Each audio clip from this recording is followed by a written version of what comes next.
yourself, please. Sorry. I always talk to you about objectives, I know.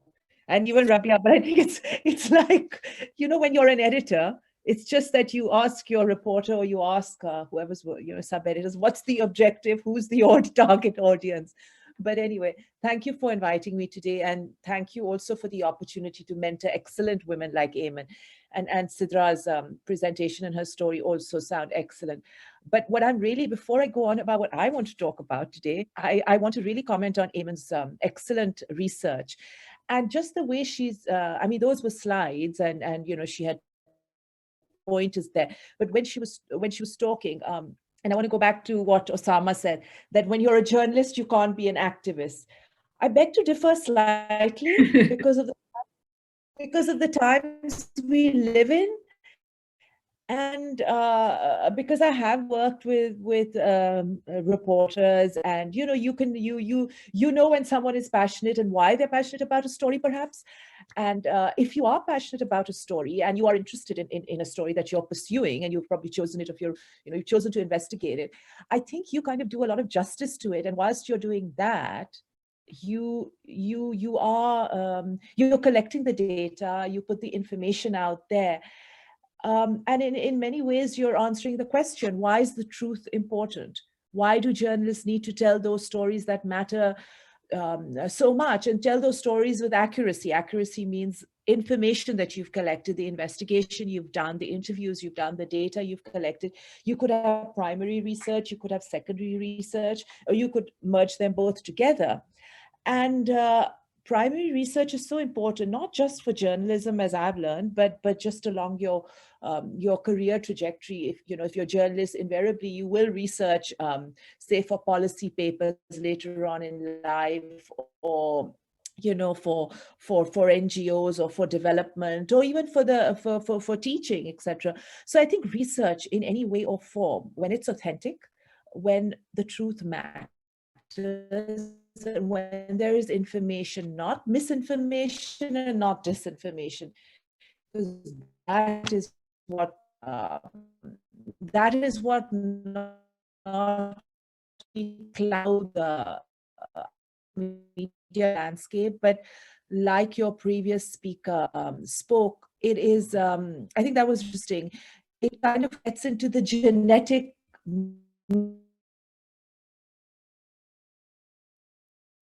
makeup of I know I'm jumping. That is so important. When leaders, especially authoritarian and populist leaders who are trying to control the narrative, therefore peddling disinformation and misinformation, the psyche of individuals also changes within those societies. And I think we are seeing that within our own society. We're seeing that in other countries, such as Russia, with the Ukraine war, if anyone is following that. But before I get onto that, I want to talk about Eamon's excellent story. Her excellent story does a lot, like her in-depth investigation. It looks at breakdown of governance, looks at lack of law and order. When she talks about, she's talking about the use of drugs, absolute lack of, there's no police, obviously, in that area. We know what Ibrahim Hedri is like. For the people who live there, it's an absolute breakdown of governance, socioeconomic challenges, which have been there for, actually, sadly, for decades. And the fact that she has the first-hand information, she's interviewed local residents to document their experiences, and she's been there and she's documented it. So basically, she's observing, and it's her first hand. She's not sitting on a desk and looking at secondary sources. It's a very, it's a very important, let's say, mechanism, and it's to investigate stories. And I know it sounds very simplistic to say this, but many reporters today have become what you call desk reporters. They don't go out there and they don't seek a story. And clearly, in a conflict zone, it's very difficult. In Balochistan and KP, it's very difficult to go out and seek a story because of various state and non-state actors that pose challenges. So yes, it is very difficult. But when you hold the government to account, when you hold the authorities to account, like Eamon has done through her report, for not doing enough, they have a mandate of they have a mandate from the people who have elected them. So she's holding them to account, and I think that's really important. And reporters like Eamon and Sidra, who investigate human interest stories, are not only socio-economic stories. At the end of the day, I do believe everything is political. And when I say everything is political, it's because you elect those politicians who are allowing for drug use, just an example, amongst your youth and amongst a huge urban population. It's not just Ibrahim Hedri. The way she has charted it out, I mean, very explicitly, it's happening in various areas, in Liari in Karachi, for example, in Sultanabad in Karachi, for example. So it's a huge cosmopolitan urban city that has been subject to immense lack of governance by the ruling party for a long time. And of course, by the PPP and the PTI that is now in government for quite a few years and has done absolutely nothing for this community, as she's very clearly put out there. Very, very well done, Eamon. I'm really proud of you, I have to say that. Holding the government to account is just what young journalists like yourself should be doing. And just to remind everyone today, Purush put this in her email, so I'm going to remind everyone again. Today is UN International Day for the Right to the Truth concerning gross human right violations and for the dignity of victims. Gross human right violations is exactly what we saw in Eamon's report. Absolutely. You have a human right to healthcare, you have human right to education, you have human right to employment, to job opportunities. Nothing is there. And we don't talk about it because it doesn't, in our news cycle in Pakistan, unfortunately, human interest stories never make, as you say, the rundown. Your first story will be about Imran Khan and the politics that's happening right now, will be about the opposition trying to get rid of him, not about what he has achieved. This is what his party has not achieved. Okay, PPP is your ruling party in Sindh, but his party has not achieved this. No one will talk about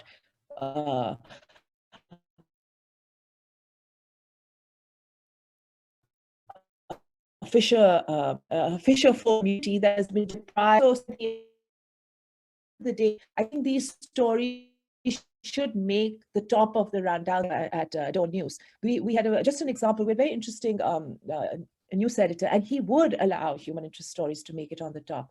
But you have to push for them. It wouldn't happen miraculously. It just wouldn't. So my advice to all men and women out there is, you have a story, do the political story, bring the political angle in. It is politics. Your politicians are doing nothing. Hold them to account. Like she said, they refused to talk to her, right? But at least she went in, and if it's a print story, if it's a broadcast story, whatever, you say, we went there, but we didn't get a comment, right?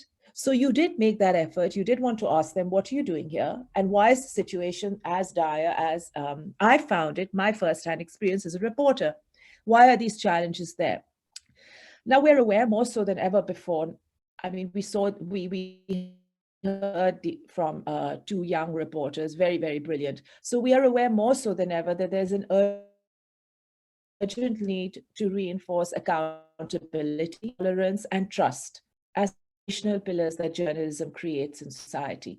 Trust is really, I think, accountability and trust is so important at the moment, because we're living in a society with fake news, as one of your speakers said earlier. And he also said or implied that that's insane. But that is insane. And it is what is happening in certain countries and societies. Who perpetuates the fake news and why? We need to ask that. Who benefits from the fake news, or let's call it disinformation?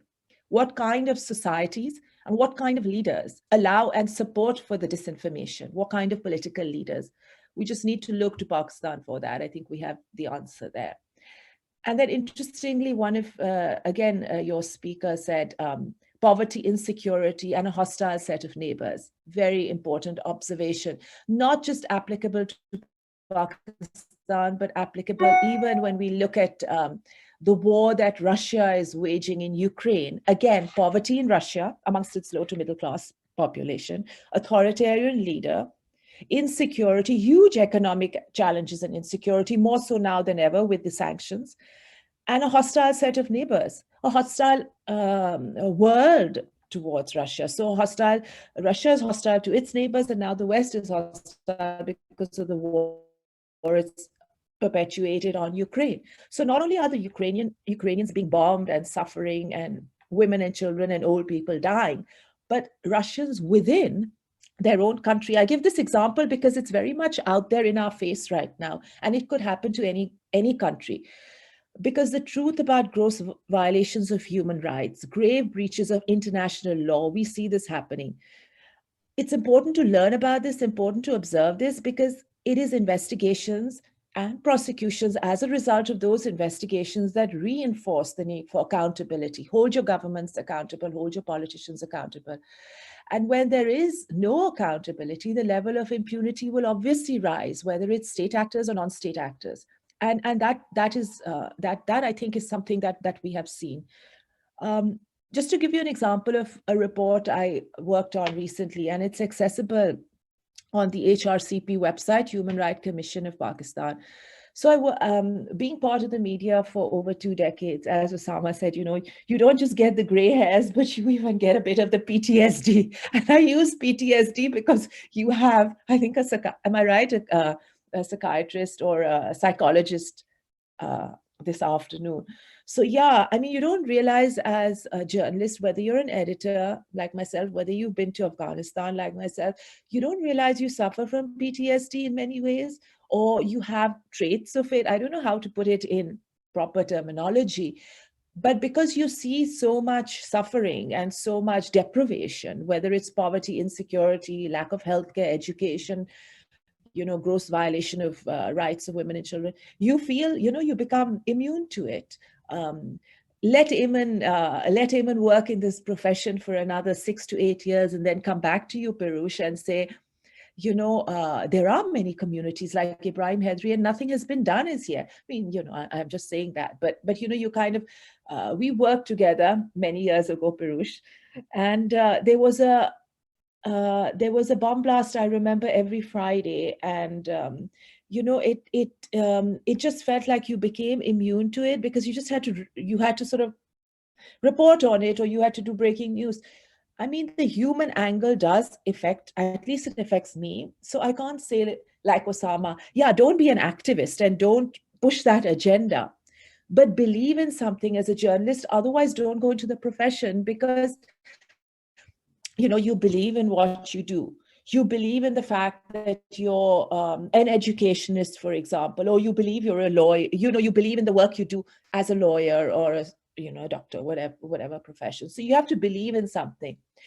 And I think coming back to my report, being part of the media, I was researching on press censorship, self-censorship, regulatory media control mechanisms, and intimidatory tactics on the media, such as attacks on young journalists, and just the whole worsening attitude towards the media, this very hostile attitude that has been prevalent after the PTI government in 2018 onwards. And what I found, very briefly to tell you, that ordinary Pakistanis are definitely deprived of the truth. Because this particular government, not saying that previous governments have not suppressed the media, they haven't jailed reporters, or they haven't put pressure on media houses, but today journalists actually can't work freely. You have to self-censor to survive, to keep your job, whether you're on TV, whether you're digital, traditional media, or you're shot at, and also social media. Is very, very difficult to navigate, because as a woman on social media, you are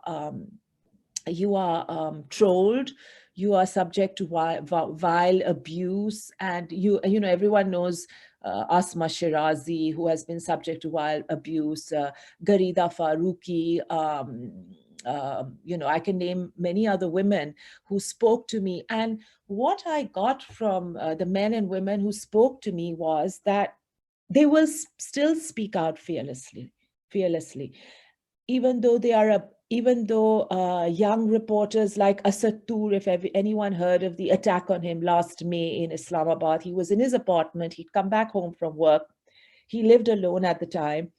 His apartment had CCTV. He had received a lot of threats through the years. He suffered a lot of legal cases. They came into his apartment, beat him up, etc. For what? because they weren't happy over the years with his general way. He was a producer for primetime talk shows, just not happy with the way he put the truth out there. So if you put out disinformation as opposed to the truth, if you speak out fearlessly, you are subject to the suppression and the repression. And there is this government, whether we want to admit it or not, has taken steps threatening online spaces, periodic social media bans, legislation like PICA, if you've heard of it, and cutting back on revenue for media organizations, which means that reporters have lost their jobs. Like many reporters have lost their jobs. So if you do what you're told, even if you use the language, you can't report on blasphemy, for example. Because if you report on blasphemy, if you read my report, and it's chapter by, it's broken up chapter wise. So if anyone's interested in any aspect, they don't need to read the whole report. But the conclusion is the media are told what to do in Pakistan, even what language to use, even who to employ and who to sack. And if it doesn't comply, you're closed down, you lack advertisement revenue, or you are attacked. These restrictions are simply a window on how this government has controlled the picture of its governance that it wants to portray to the public. So you can use the word disinformation or misinformation. And it's not just in Pakistan that we see this happening. And we see it happening for various reasons.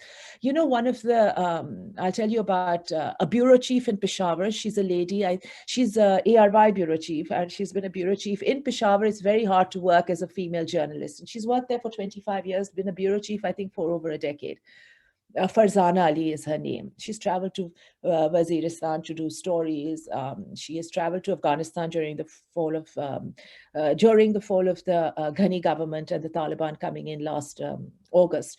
So she's had her exposure and she knows what she's doing. Let's put it that way. She at one point, her reporter at her bureau one Sunday was reporting on the lockdown. The COVID pandemic lockdown, to see whether the lockdown was being implemented. Now imagine, it's not a story about missing persons in Balochistan for which journalists like Hamid Mira thrown off air. It's not a story on the tussle, the military intervention. It's not a story that touches on the red lines that the media can't report on. It's just a story about COVID lockdown.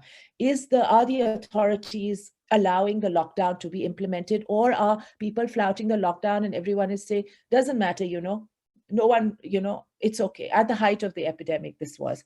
She got a phone call from military intelligence questioning her bureau report. Why had it shown lack of implementation of lockdown rules? So she said, is there something wrong with what my reporter has shown and my cameraman? So the man on the phone said, nahi, lekin aapne ye kyun dikhaya?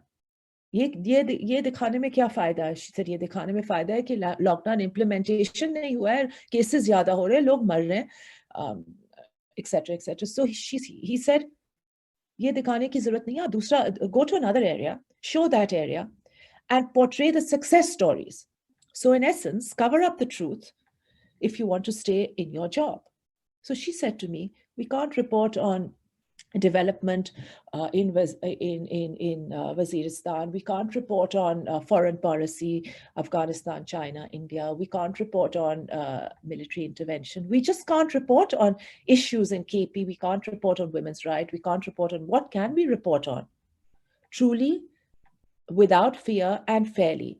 So similarly, there's another story when there was a COVID quarantine center in Peshawar, which was in a very bad state, and someone took photographs who was actually quarantined there when he came off a plane. He sent it to a friend who happened to be a journalist running a digital platform called The Current. There were such bad photographs, and the quarantine center was in such a bad state that agar aapko COVID na bhi hota, to aapko COVID ho jata. So he sent those pictures, and she didn't use the pictures, but they did a story. So you see what I'm saying? This is the information. You have the facts. So they did the story. And I won't take the name of the minister, but a minister tweeted that, what is this story, rubbish story you've done, and said this was a privileged person who did this.